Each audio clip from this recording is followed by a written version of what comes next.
Lovely. All right. So, for starters, tell me your name and a little bit about your identity, your practice, just you in general. Yeah. My name is Madi Stevens. I am a, mixed media artist. I emphasize in sculpture and collage mostly.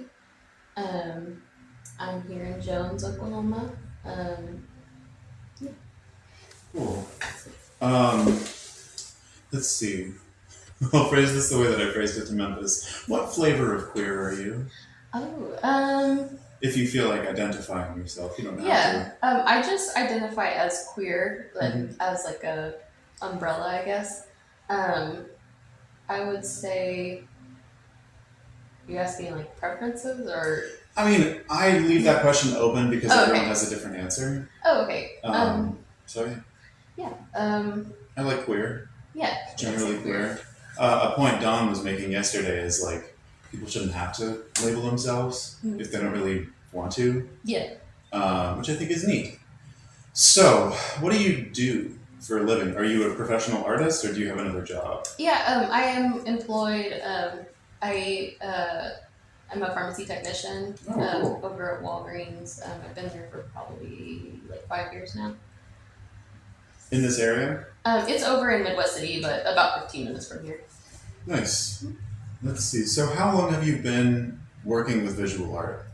A long time. I would say probably probably like started really getting into it in high school. So maybe like 10 years, I'd say. I mostly started with just like drawing and paint. I guess like most people do probably, but um, yeah, I'd say high school really got into it. So, it's when did it evolve to collage and like sculpture, like this kind of paper thing that's hanging here? When did that kind of leap happen? I think in college, I knew that I wanted to do art probably from my sophomore year of high school, and eventually I decided to go to college for art. Um, and I would say probably within about a year or two of being in school, in college, I started kind of evolving what I was doing because at first I wanted to do tattoos, and so I was really focused on like 2D. But then after being in school for a while, I realized like I wasn't really into that anymore. And so I had to kind of figure out like, well, what do I actually like to do? And that just keeps coming back to making things like sculptures or putting things together, cutting things out, and putting them back together type of thing. So I would say probably that started around my sophomore year of college. Cool. I'm noticing just in the pieces around the room, I'm noticing a focus on like body parts. Yeah. Um, what's the inspiration for that? I would say I have a hard time like articulating sometimes, but I'll do my best. Um, I would say like okay, like the body is a vessel in a sense for all of our experiences. So whether they're good or bad, the body is present. Um, and so I think I like to focus on that um,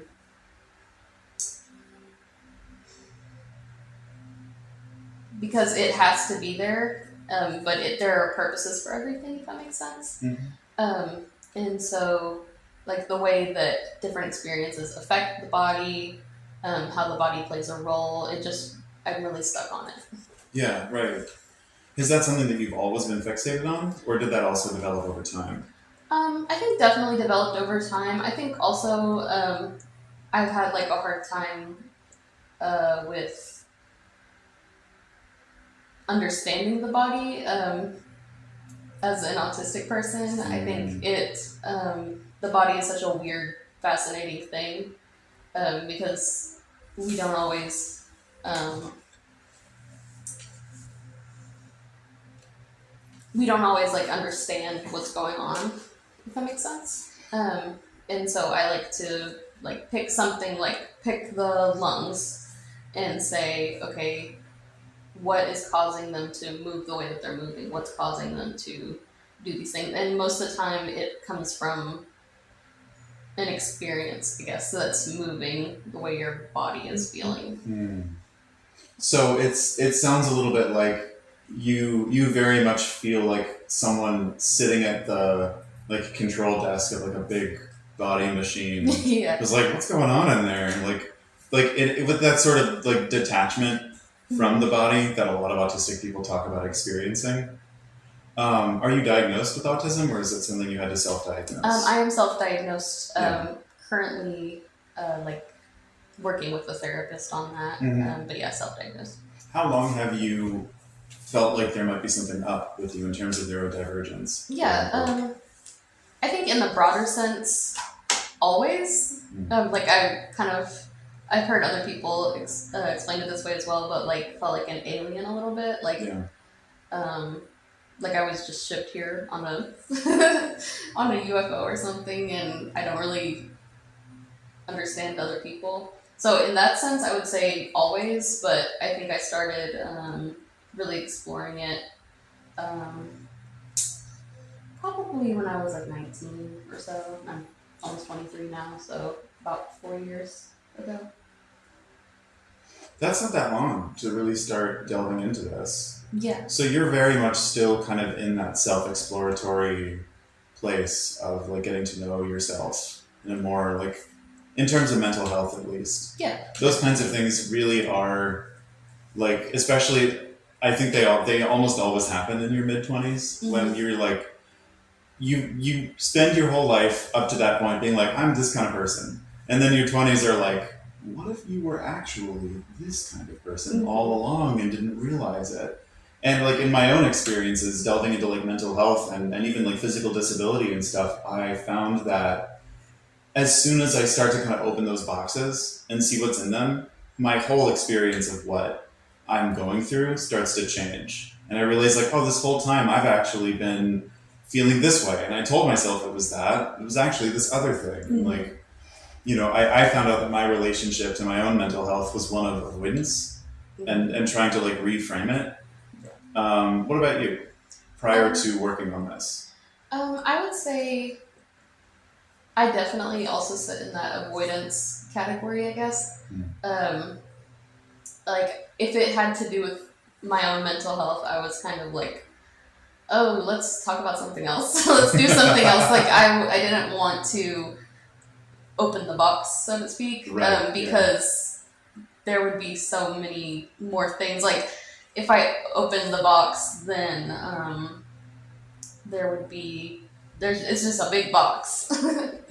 It's a lot to deal with, especially at a young age, and Yes. so I just definitely avoided that. Well, and in a way, that can be a helpful mechanism too, because in some cases, these are things that you shouldn't explore alone.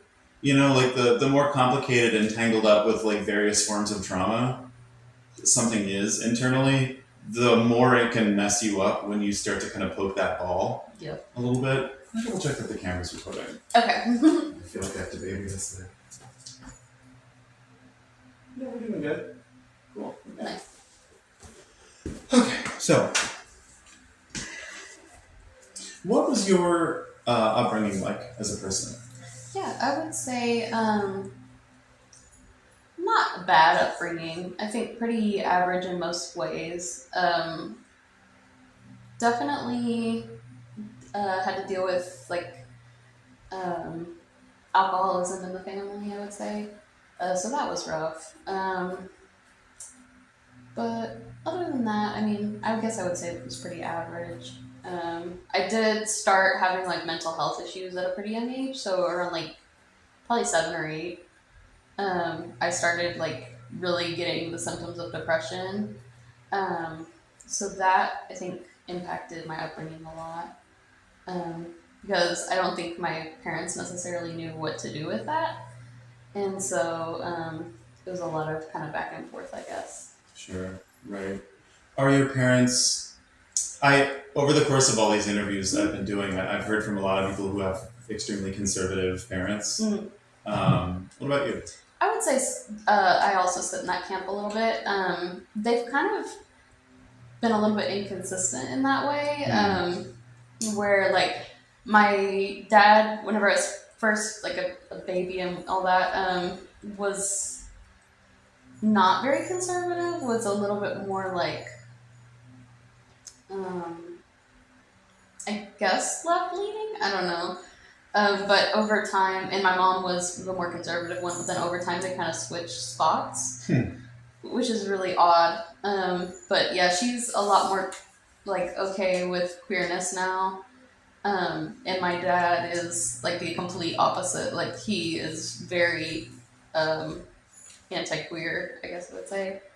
Um, yeah, it's kind of weird. When did you realize that you might not be someone who is quite inside of the gender binary, that you might not be someone in like the heterosexual paradigm? When did that like process start for you? I would say around when I was probably 12, and it all just kind of clicked at one time. I feel like, which I don't know if that's typical or not, but in any case, it all just kind of clicked, and I was like, oh, these aren't just people that I'm friendly with. These are people who I actually have a big crush on, stuff like that. Right. And so, yeah, it was kind of weird.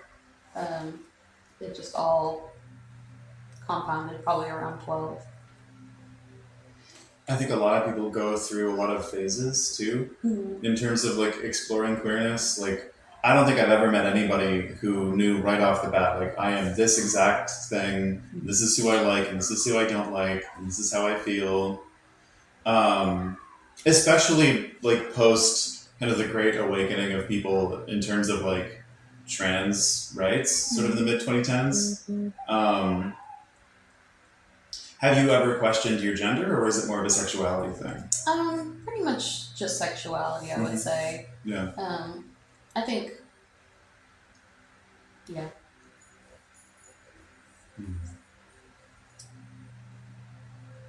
How does your craft connect to your relationship with the rest of the world? Hmm. Um, I would say my relationship with the rest of the world has been somewhat tumultuous in a way. Um, being queer, being autistic, um, I kind of feel like I fumble through the world a little bit, kind of like I'm walking in the dark a little bit, like, oh God, what is that, you know? And I would say my art probably reflects that. I would say it reflects that, um, because through my art, I'm just trying to understand things better. If that makes sense. It's like an investigation, a little bit of humanity. So I would say that that is consistent with my experience of the world. So your art begins as something that you use to understand your own experiences. Yeah, I would say so. How then do you feel about art as something that is consumed publicly? Like showing your art to other people and have them seeing it as something ostensibly made for them, or perhaps voyeuristically looking into someone else's like habits and experiences. How do you feel about that dynamic? Yeah, I think it makes me uncomfortable at the very start because I'm like, these are like, this is mine basically. But once I get into it and I'm like, okay, what am I creating this for? I think a lot of the time I'm making things so that other people can also understand what is happening with them. Because most times, I think whenever you are trying to understand something, you're not the first person in the entire world that has ever tried to understand that specific thing. Yeah. And so I just try to, I guess, make things more I guess understandable for other people whenever they look at my work, and maybe they can feel some things that I've already felt. Yeah. Do you feel, what's your trajectory in terms of like an art career? Is it something that you plan to like maintain as like a personal practice, or do you want to try to go like whole hog into the professional art world? Where do you feel like you're going in this moment, at least? Yeah, I feel like I want to pursue art as a career. I think I'm kind of in the baby steps of that right now. Um, and you kind of have to balance having art as a career and also paying your bills. So that's been kind of tough to find exactly where I land um, in that way. Yeah. No, I think that's a really good point. Um, if you were like in a void where money wasn't a concern, would art be the thing that you focus on? I think so. Yeah, Yeah. I do. Have you lived in smaller towns your whole life? Where did you grow up? I actually grew up around here. I went between Choctaw and Jones, which is about 15 minutes away from each other.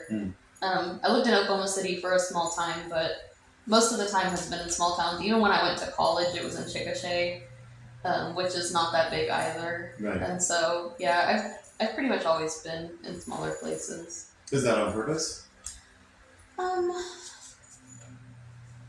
don't know if it's on purpose. I do like the environment of smaller towns. It's because I feel a lot like, safer at times. I think I would like to venture out, but that's just where I am right now. If I'm remembering correctly, you just graduated a few months ago, right? Yep, in December of 24. So this, like living here in this house and stuff, is kind of your first, is it your first like on your own situation, or did you live alone in college? Yeah, I lived on my own in college. I lived in an apartment for the whole time I was in college, 4 years, almost 5 years, I guess. But this is my first like big girl house, basically. How's it going? It's going well. I think there's been some obstacles for sure. I think there's a lot of things we've had to overcome in living here, but it's been good. Are you renting or did you buy? We bought it. Oh wow, okay. So this really is a big girl house. Yeah. Yeah, buying is a brand new experience. Well, and especially I feel like a quintessential college or post college thing is that like you've been in this kind of chamber for like 4 or 5 years where everyone around you is really focused and driven and constantly working, and everyone's got a project and a goal, and everyone is really putting pressure on to like formulate stuff. And that's kind of the environment that you develop your stuff in, whatever your stuff happens to be. And then you step out of that environment and the world is at a completely different pace. Everything is a lot slower. And I, at least in my own experience, I kind of stumbled a little bit. I was so used to the other thing that as soon as all of the barriers were up and it was just kind of up to me to do whatever was necessary, it took me a little while to figure out what my balance was. Yeah, I definitely experienced that as well, and I am experiencing it. It's like it's like no pressure and a lot of pressure at the same time, because it's like, okay, I don't have assignments to work towards, I don't have like a big show coming up, I don't have all of these pressures, but at the same time, like I have to create my own pace, my own routine, like I'm in charge of it now, and it's like, it's kind of scary. Yeah. Well, and like it creates a different kind of like artistic practice as well. Like something that I've come to learn really intimately is that the more barriers you have creatively, the easier it is to function. And instead, when you're just sitting in a void saying, "Okay, I can do anything right now," oftentimes the first response is like, I don't know what to do." So, one of the big focuses of this project is like queer isolation. Yeah. And different ways that queer people are isolated. And at first I was thinking more specifically like queer people who are far away from things, or who don't have a lot of money, or are mentally or physically disabled. And those are all real and valid forms of isolation. That's definitely a problem in queer spaces. But also, a mentor of mine kind of enlightened me to the reality that, like, I would assume that all queer people have experienced some kind of isolation Yeah. of some kind in their lives. What about you? I would say I have a few factors that contribute to isolation. Definitely, location is a factor. Um, Disability, I guess, is a factor. I have, obviously, or I guess maybe not obviously, I have mental health issues, but I also have autoimmune arthritis. Hmm. And so I think that has been a factor of isolation for me because a lot of people that I know that are closer to my age don't experience that. And so it's something that I guess would make me feel isolated. Um, I think, yeah, kind of like you said, queerness in and of itself can be isolating because, especially being in like Oklahoma, being in the South, um, that it just is. It's an isolating experience because it's not something that we maybe grow up understanding or seeing, and so whenever you experience that, it's like, well, what do I do now? Yeah, totally. I'm really curious about your arthritis. I've never heard of autoimmune arthritis before. How does that work? Yeah, so it's a condition called ankylosing Oh, spondylitis, yes, I've heard of this. and it affects not just your joints, but it affects your immune system. It affects mostly big joints like the spine, I guess the spine, like shoulders and knees and everything like that. But yeah, it affects the immune system, and I'm still kind of learning about it to myself. To be fair, I haven't been diagnosed with it for that long, a couple of years now. So, How did it get diagnosed? so actually, I ended up okay. So I had a stroke when I was 19. Whoa! Oh my god! Yeah. And so obviously after that, I started seeing a lot of doctors. I started seeing a neurologist who sent me to a hematologist who sent me to a rheumatologist, and ended up just like they'd ask me things and I would tell them like about my symptoms and stuff, and they were like, okay, well that you need to see this other person for that, and ended up seeing a rheumatologist who diagnosed it. But yeah, lots of weird little health things. Why did you have a stroke? Um, What happened? Was it just out of nowhere? I think it was a few factors. I think it was definitely a stress thing, but I was also I was on a hormonal birth control at the time, and my doctor thinks that it was I have another like little blood thing that makes clotting an issue, and they think that that plus the birth control plus the stress just kind of compounded. That's terrifying. Oh Yeah. my god. Because, like, from what I understand, strokes are like it's a little bit like an epileptic seizure, but a lot more um, like losing your ability to process what's going on. Mm. Where were you when you had your stroke? Yeah, so I was actually sleeping whenever it Oh happened. my god. Did you stay asleep the whole time? I don't know. That's terrifying. Yeah. I do know that I woke up and the whole left side of my body was numb.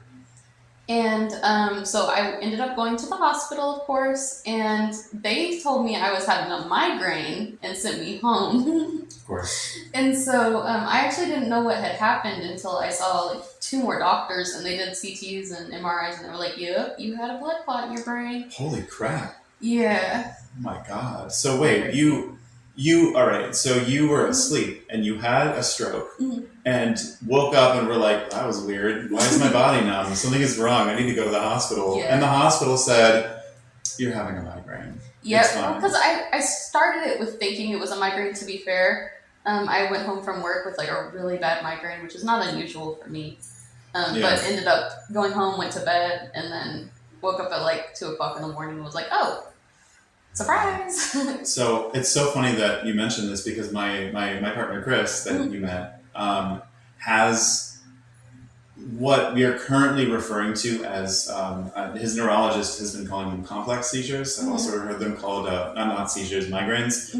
They're also called hemiplegic migraines. I'm familiar with that. And one of the things that, but we don't know that that's for sure what they are. They're like weird seizures that are also kind of like a trauma thing, but they're also definitely like a physical thing. We're still going through all the ologists and sorting everything out. But like one of the things I came across in research was that people said a hemiplegic migraine feels like a stroke, but instead of having a stroke, nothing goes numb and it's just a migraine. And I was like, okay, well, I guess I know what a stroke looks like from the outside, perhaps. So it's so funny that the same thing in reverse kind of happened to you, where you actually had a stroke and you were like, oh, this must be a migraine. And the doctor was also like, oh, yeah, this is a migraine.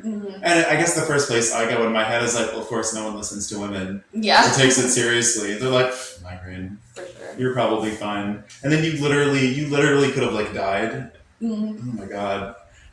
How did you feel when you realized it was a stroke? Because it had been at least a day, right? Yeah, a couple of days, I think. Oh my God. It's kind of hard to like process the time, I guess. Yeah, right. Because everything was just all happening at one time. But I feel like it was definitely at least a couple of days. I went to my first neurologist, and he said it wasn't a stroke, but then he did the CTs and everything. He was like, oh, yeah, I guess it was. So it was shocking for sure. It was weird. It was hard to process, I'd say, because like, who has a stroke at 19? That's crazy. Yeah, it was definitely just weird to process. And so after that, you kept having weird symptoms in various ways that led you eventually to getting diagnosed with ankylosing spondylitis. Yeah, I think it honestly made my symptoms a lot worse as far as like pain. Because until the stroke did? Yeah. Because until a couple of years ago, I honestly didn't realize like the scope of the pain and the fatigue and all of that. I kind of felt like it was just part of the human experience. Right. Yeah. And so I think once I started going to the doctor, they were like, "What's your pain on like out of 10?" And I was like, "I don't know. I mean, maybe like a 6." And they're like, "Write that down," because I didn't realize that anything was weird about that. Right. Yeah. I had a very similar experience as a kid. In middle school, I got diagnosed with scoliosis and had to get surgery, which then led to developing arthritis on my own in my hips and my tailbone. And it very much is like when pain is constant and just an everyday part of your life, you can't really be aware of it all the time. It just kind of fades into the background. But when you're completely unaware that you are in pain at all, you kind of go to this place where you're like, I just get tired easily. I'm just kind of cranky today, like I walked a lot. I just need to sit down. I'm just out of shape. But as soon as you do get some kind of pain relief, I've noticed at least, like I'll be up and about and just in a bad mood all day, and I'll finally lay down after work or something. And the amount of better that I feel makes me instantly realize, like, I had no idea how much pain I was in. Yeah. I did not realize at all that I was, like, absolutely just burning up inside. So what is it sounds like ankylosing spondylitis is, like a lot of arthritis, it's not, like, curable. It's something that it's just about managing it. Yeah. Does it get worse over time? Yeah, it's supposed, like, I don't know if I should say supposed to, but that's kind of the general consensus is that it does compound over time, that it can like spread to other areas, and yeah. How do you feel about that? I think I'm kind of comfortable with it now. Obviously, I mean, I don't feel good about it, but I've kind of come to terms with it in a way. I think it's easier to come to terms with because I don't really feel that much different than I always have felt, just like a little level of pain all the time. And so I'm just kind of like, the point I'm at right now is like, how much worse could it get? So that's just where I'm at. Yeah, right. Well, then really what else can you do? Yeah. Right? There's this kind of like, I was also told. Turns out we have a lot in common, I guess. I was also told at a certain point that there was nothing that I could do about my pain, and that it was just going to get worse. Yep. And the way that I was told was by a doctor who didn't have good bedside manner Always. at all. His version of it was like, "Yeah, there's nothing you can do. It's just going to get worse." Basically, yeah. Appointment over. And I left the office feeling so devastated. Right. Until later when I realized like he could have said that different. Like he could have said it more in a way like there's nothing you can do. You can manage it, and the management is these following things, and here's how you make it better. Just complete detachment from my own experience. Yep. Like I feel like as someone who's experienced chronic pain, it's a very isolating experience in and to itself, especially when you're younger. And like you're supposed to be in the best shape of your life. Your body theoretically is like never going to be functioning better than it is right now. Like you're not even fully done like cooking yet. Your brain's still got a few more years, and everybody else around you is in good shape, and you have pain. You have to lay down more often. You can't do stuff like for me. I can't like always bend down to get stuff off the floor. So I had to like completely reorganize my kitchen so that I would never have to, and stuff like that. And like I can't join people with things. And also pain itself is isolating because when you have to spend a lot of time dealing with that, you can't spend a lot of time interfacing with the world around you. In my experience, it was definitely something that pushed me more into like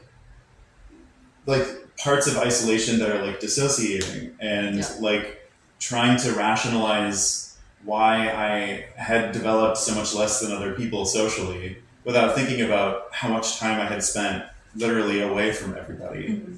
What's your relationship with like pain and isolation and loneliness? I would say it is just an isolating experience. I'd say kind of what you said, the like you can't just go out and hang out with people or whatever because it's like I feel like I'm gonna fall asleep right now. Like I'm so tired. Like I'm in so much pain. It's like I can't just go to the mall and walk around, or I can't just go out of town or whatever. I don't know. It's just different, I guess. Are you on pain medication? Not currently. Currently I am in between because I was taking Humira for a long time, or like a year or so. But my insurance just decided to stop covering it, so yeah, so I'm kind of in between right now, waiting to see somebody to get that figured out. Has that made it harder to function? I'd say so, yeah. I think I'm just doing my best, I guess. I'd say it's definitely is a barrier. It's an obstacle, but right. Yeah, well, and especially the way that they've cracked down on pain medications the last few years has made it pretty difficult for people to get them at all. Yeah. I actually got pretty lucky that the doctor I was seeing was like a doctor and not a nurse practitioner. Because like at least in Tulsa, that's the only people that can prescribe pain medication regularly. And I still had to sign like a contract saying that like I'll never get a med card and I won't consume alcohol, and they're like randomly test me. They never have. I'm not a drinker anyway, but it was still really weird that like I literally had to like sign this contract, and like the pharmacy will regularly ask me for something that they've been calling my pain story. But like, because I take tramadol, and so they'll be like, "What's your pain story?" And I'll be like, "Well, I've got these diagnoses." And I know they're asking it because of the epidemic of addictions to painkillers and trying to find ways of dealing with it. But it starts to become very strange to have to constantly like reiterate that version of things. I guess working in a pharmacy, you probably also have a professional relationship with like people and painkillers and like regulation. Yeah, we don't do anything like a pain story though. That's different. I've never heard of that. Yeah, I guess I see both sides of it because it's like I'm always feeling some level of pain, but then I am also in charge of like basically policing other people's pain. So it's Yeah. a weird spot to be in. It's a weird spot. That's a very dynamic way to phrase that. So I guess after discussing all of that, the fact that your work relates to the body so intensely, I think, has even more of like a deeper meaning. Yeah. Maybe not intentionally, but like, because like I definitely don't want to like tie you down and be like, well, obviously everything she's ever going to do has to do with the hardest thing that she's ever experienced. Clearly, obviously, it's like no. But and that also it makes such interesting ties to feeling like an alien in your body. I think pain is one of the biggest things that can do that. Yeah. Because pain is one of those things that can disconnect you from what your body is doing. And your body is like, everything is bad. I need to lay down and never do anything ever again. And your brain is like, no, we gotta go do stuff. I want to get out and like get up and go places and see people. That's a hard disconnect to have to navigate. How has your family handled all of your medical difficulties? My mom has been really good about it. She, whenever I first started dealing with everything, was the one that like went with me to all my appointments and everything. So she's been good. My dad, there for a while, was like, "Are you feeling better yet?" And I was like, "I'm not ever going to feel better." But he kept on like asking me like, "Are you feeling better? Like, is it? Are they fixing it?" Like, oh my god! And I was like, "It's not. That's not how it works." Wow. So do your parents live in Choctaw? They live in Jones. Well, my mom lives in Jones. My dad is incarcerated. Okay. We don't have to talk about that if you don't want to. I'm curious, but we don't have to talk about it. I'll leave it up to you. Okay. Yeah, I think it's like kind of a recent thing, so I'm gonna leave it. No, that's totally fine. Boundaries are there for a reason. Yeah. I think that it really sounds like you're in kind of a liminal place in your life. I have to say, I really respect how little your pain bothers you, or seems to bother you. Yeah, I think in this. Yeah, like because the fact that I have to be on painkillers, like I hate it. It drives me crazy. But also, I literally can't stop taking them, or else I'll lose my ability to function. Yeah. And so for me, it's always been like this really intense, like emotional experience. Like I'm the other kind of like autistic spectrum where like I feel everything way too much, and I'm like all of my emotions are turned up to like volume 12. Yeah. If I had to wager a guess, I could be wrong. You seem to be closer to the other end, where like the volume is perhaps a little too low. Is that fair? I don't know. I think it kind of depends. Like I said earlier, like everything's just kind of in a box, and like I kind of have to open the box. I didn't want to say it, but open the box in order to get to all of those things. So sure, yeah. I think it's a lot of suppression, probably. Yeah, right. That's actually a technique I learned in therapy. I think it was EMDR therapy. It like has a lot of visualization in it, and like, you know, whenever you feel an emotion that you can't handle, like envision a box. What color is the box? What does the opening of the box look like? Put the thing in the box, and later on, open the box, take it back out again, and process it, and then shut the box again. But it kind of sounds like your brain was like, we're just gonna do that. That's just how we're gonna process things, and that might be healthy, right? I think a lot of people are very anti like repression of emotions and feelings. But like if that's the way you are, that's the way you are. Yeah, I think it gets to the point sometimes where it's like, what else can you do?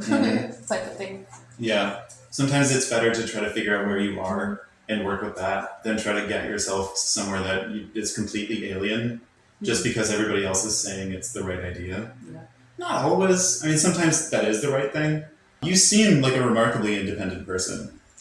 I would say so. I think some of that is my personality. Some of it is adaptation a little bit.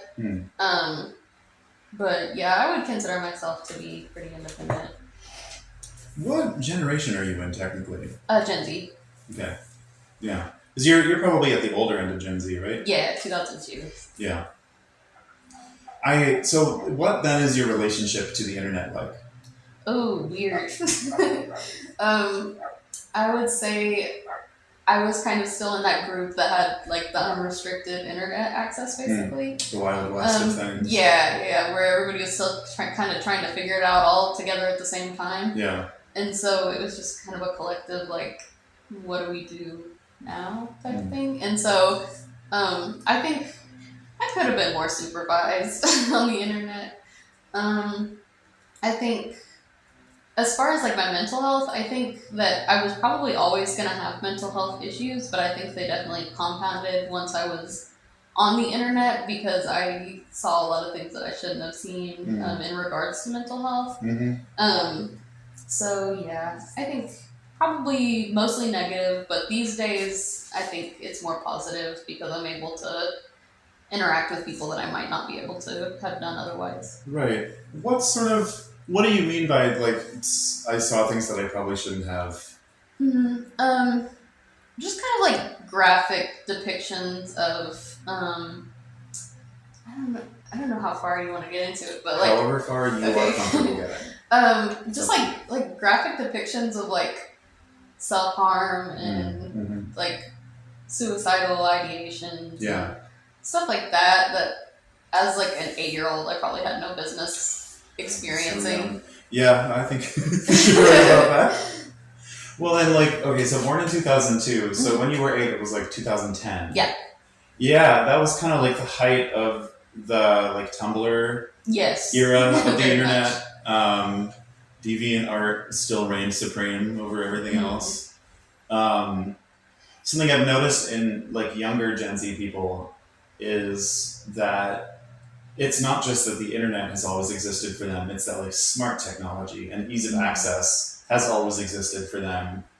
And so for a lot of people, ideas, kind of in the way that like mental health and life experience connects directly to art, they also connect everything to the internet somehow, in whatever way suits them. Social media is more of an extension of things that people do than something that people sit down to do because they feel like it and like it's on purpose. Yeah, it's like a mindless type of thing. Right, like a little bit like, but not just like a mindless thing. Yes, but also like an appendage. The way that you use your arm or that you might open a door, I think is a better example. And obviously there's a lot to be said about the fact that like these are not independent utilities that are run by everyone. These are like business practices that are designed to be addictive. And so I feel like social media could be a useful utility were it not run by people like Mark Zuckerberg. Yeah. C'est la vie. But regardless, it sounds like you're kind of in this weird little middle place between kids like me who dealt with like light gray Windows 98, like big chunky cell phones that like didn't have cameras and that like flipped open like this. And kids that have like cell phones that are like black rectangles that have cameras that are always watching and like connect directly to things like TikTok and Snapchat. Yeah. You're kind of right in the middle of those things. Yeah. So there's a few questions that I've been asking everybody. Okay. One of them is, if you could change anything about queer spaces that you've had access to, what would you change?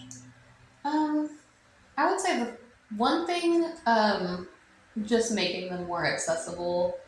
I feel like there are certain groups of people who aren't necessarily included in queer spaces. Definitely disabled people can get excluded, but also rural people, sometimes people of color even, are excluded from those spaces, and I would just like to see more inclusion in the space that's supposed to be inclusive.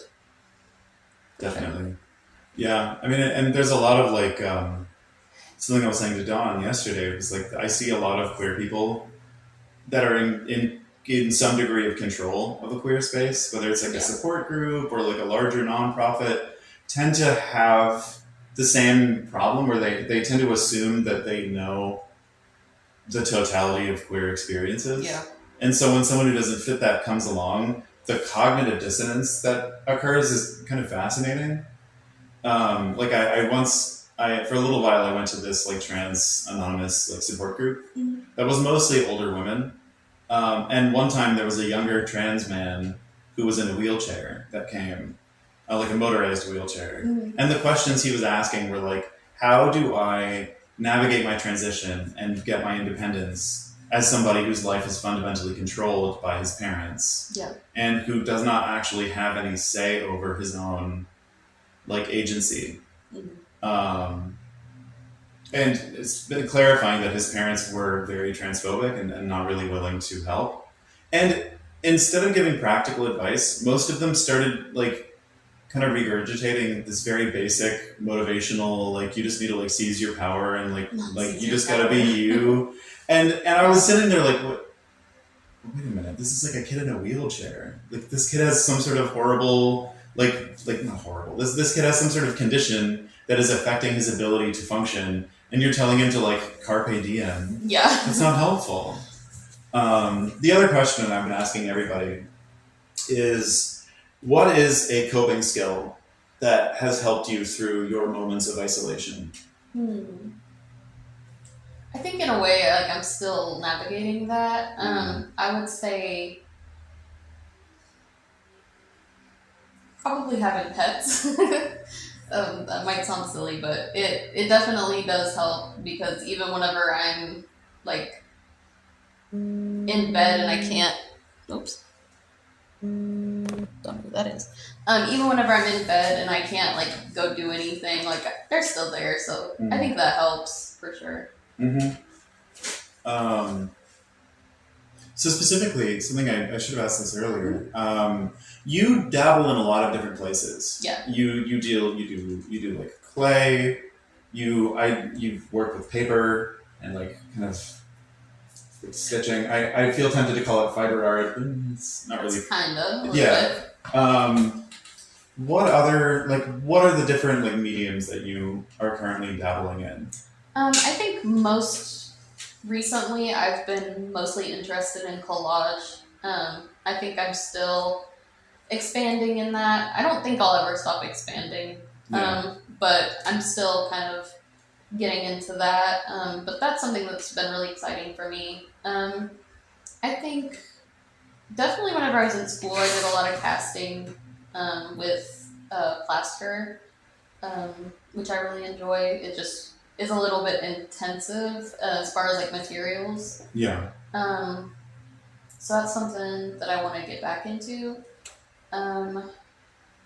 Yeah, I think those are the two main things that I've been into most recently. If you had an infinite amount of money Mm-hmm. and an infinite amount of time, what's the like biggest, most complicated, like hard to access art form that you would want to start experimenting with? Mm-hmm. Definitely, I would say silicone casting. I've done some of that, but it just gets to be so expensive. So I would definitely do more of that and experiment more into like higher quality materials and yeah. Yeah, making stuff archival is a much bigger problem when you're doing like resin and even like other physical materials like clay or plaster. Um, because there's so many combinations that are possible. Mm-hmm. And the most accessible stuff like epoxy resin is not archival. Yeah. It yellows over time.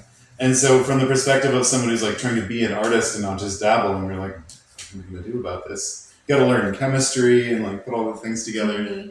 Yeah. Well, that like that's not even that crazy of a goal. Is what I like about that. Like that's something you could achieve with even like a meager amount of savings. You could start experimenting with different kinds of resin. So hopefully you'll get to do that. Yeah. As you continue. For sure. What is your current like aspiration as like a person? As a person? I would say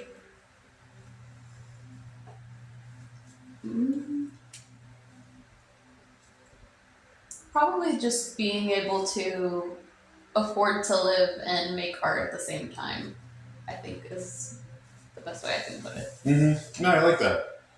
Well, it's been totally wonderful to talk to you. Yeah. I'm so glad that you're in this project and that I got to see your stuff. And I hope that you continue to not be extremely bothered by having ankylosing spondylitis. Thanks. I hope you get your pain meds back. Thank you. Yeah, fuck insurance, truly. Yeah, for sure.